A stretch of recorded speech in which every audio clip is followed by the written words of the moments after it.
Yo les postes, et oui, c'est la surprise du jour. Nono est avec nous. Salut Nono. Salut Sacha. Alors, deux informations concernant le Paris Saint-Germain très importantes pour l'avenir du club.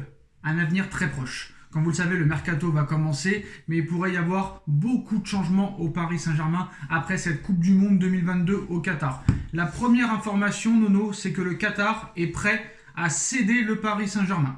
Un fonds d'investissement américain s'est positionné très sérieusement pour racheter entre 10 et 15% du capital du Paris Saint-Germain.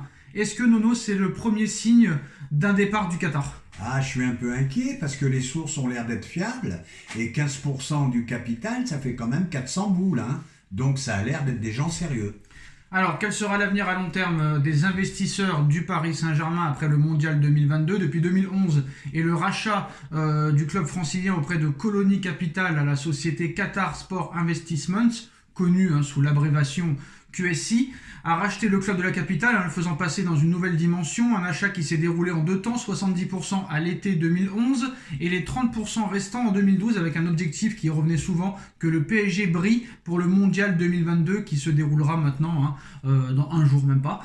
Donc peu avant le début de la compétition prévue demain jusqu'au 18 décembre, des premières rumeurs d'un désengagement du Qatar commence à prendre de l'ampleur. Selon les informations de l'équipe, un fonds d'investissement américain dont le nom n'a pas encore fuité se serait positionné depuis quelques semaines afin de racheter une partie du capital du Paris Saint-Germain entre 10 et 15%, toujours à en croire le quotidien L'équipe.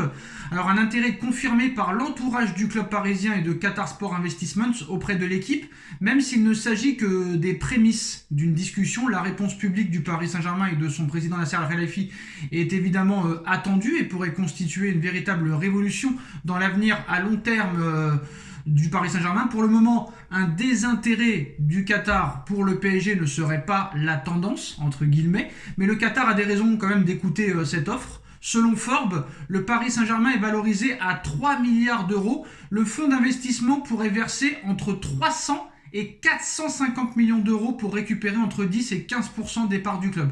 Donc il sera intéressant de connaître la position des Qataris après la Coupe du Monde 2022, même si l'objectif de Nasser Al-Khelaifi reste avant tout de ramener la Ligue des Champions à Paris comme il l'a promis à son arrivée en France. 400 millions d'euros pour 15% du club, c'est quand même énormissime. Ah ben c'est énormissime, c'est ce que je viens de te dire. Donc ça a l'air d'être des gens sérieux. Moi je suis pas surpris par une vente progressive du Qatar. Bon, ils ont acheté le PSG, bon on sait pourquoi maintenant. C'est pour leur image, vu qu'il y avait la Coupe du Monde qui a été acceptée au Qatar. Donc il ne faudrait pas être surpris d'un désengagement petit à petit du Qatar. Alors la dernière fois qu'il y a eu des rumeurs d'un désengagement du Paris Saint-Germain, il y avait eu un démenti dès la minute. Là, ça fait quelques heures que c'est sorti. Il n'y a pas de démenti. Eh ben, non seulement pas de démenti, mais une rumeur qui est confirmée par des instances du PSG. Bon, on va pas se mentir, Nono, ça fait déjà 11 ans qu'ils sont là. Ils ont tout fait. Ils ont acheté les meilleurs joueurs. Peut-être pas les meilleurs entraîneurs, mais ça avait commencé avec l'un des meilleurs entraîneurs. Tous les entraîneurs ont valsé. Tous les joueurs qu'ils ont acheté des fortunes, qui sont venus ici, pour l'instant, entre guillemets, ont échoué et n'ont pas permis au Paris Saint-Germain de remporter le Graal, la Ligue des Champions. Est-ce qu'ils commencent, entre guillemets, je vais être un petit peu impoli, à en avoir ras le cul ? Ben, je pense qu'ils en ont ras le bol, ça leur a coûté une tonne d'oseille. Bon, ils ont des fonds illimités, on est d'accord.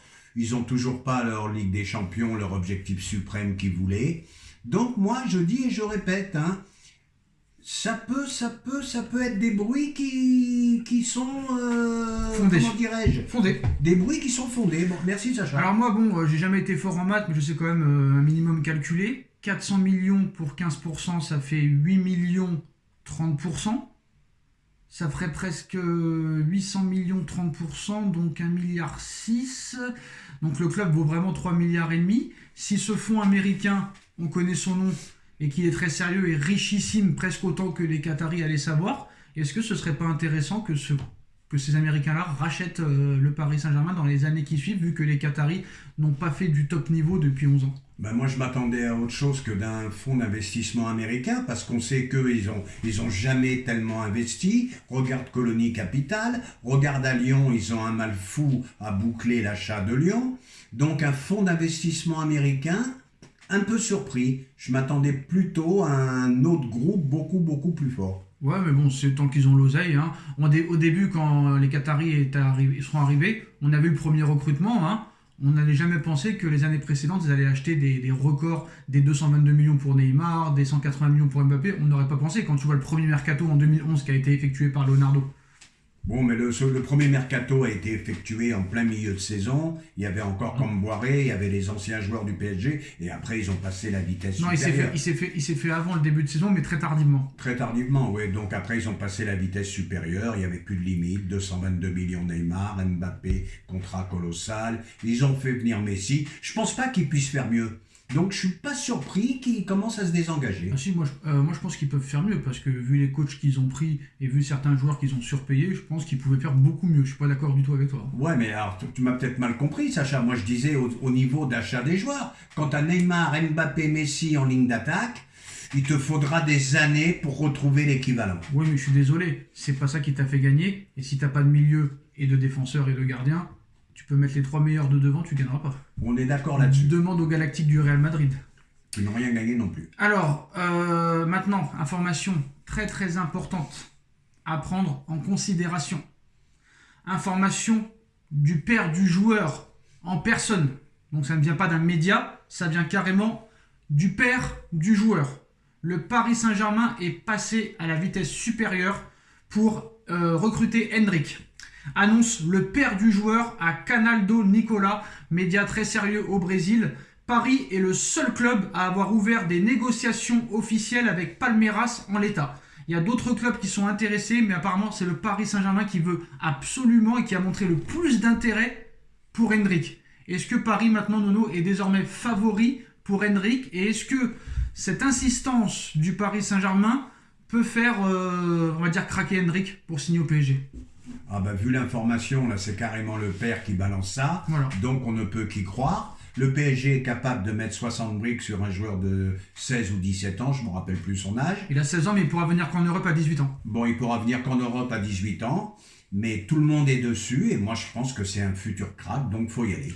Oui, mais la question que je t'ai posée, est-ce que le Paris Saint-Germain maintenant est désormais favori, malgré qu'il va y avoir une rencontre entre les dirigeants du Real et l'entourage? Mais là, le père qui confirme qu'il n'y a que le Paris Saint-Germain qui a fait une offre, que le Paris Saint-Germain s'est positionné clairement en expliquant qu'il était prêt à payer la clause libératoire. Est-ce que maintenant le Paris Saint-Germain est favori? Et est-ce que le fait est que Paris insiste à ce point-là, est-ce que ça peut faire craquer Endrick? Oui, je pense. Je pense qu'ils sont sur la bonne voie, et je vais te rejoindre. Je pense que Paris est favori sur ce dossier. Voilà, donc c'est vrai qu'il y a quelques jours, on disait que le Real Madrid était favori, mais là, voilà, Paris montre vraiment son intérêt. Là, peut-être que Campos est attendu au tournant, et je pense que si vraiment, là, il y a beaucoup quand même de gros clubs qui insistent, hein. Quand il y a le Barça qui insiste, quand il y a le Real Madrid qui insiste, moi j'en ai parlé un peu avec Djibril hier, quand le Real Madrid est sur un joueur, tu as tout intérêt à te positionner toi aussi parce qu'il y a quand même 9 chances sur 10 pour que ce soit un crack. Ah, ils se sont très peu trompés. Hein. Regarde Rodrigo, Vinicius, regarde Vinicius, Militao. Donc, faut y aller. Voilà. Bon, ils se sont déjà trompés des fois avec Cicinho à l'époque, avec Robinho, mais bon, c'est très très rare. Donc voilà pour ces informations, les postos. Hein. Dites-nous en commentaire ce que vous en pensez. On like, on partage, on commente, on s'abonne. Merci Nono d'avoir été présent avec nous. Et on se retrouve très vite pour une nouvelle vidéo. Merci Sacha. Tchuss.